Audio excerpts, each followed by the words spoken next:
We see in Jaiva Dharma that the one guru had two disciples, and he was training them, and he brought them to the level of bhava by giving them all the tattvas, nam tattva, rasa tattva, prema tattva, engaging them in nam bhajan, and then he inquired, what is your inclination?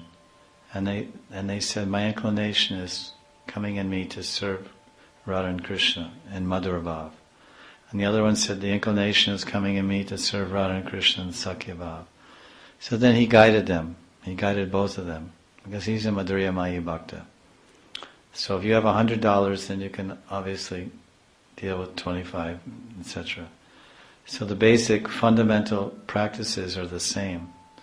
So the guru's role is to bring out the seed to the fruit of prema, which is simply the purest representation of unadulterated seva. Prema is the purest representation of unconditional, unadulterated, unmotivated, pure service to Radha and Krishna, if your seed is in Madhura Rati. So that each individual jiva will understand at a sakti and bhava.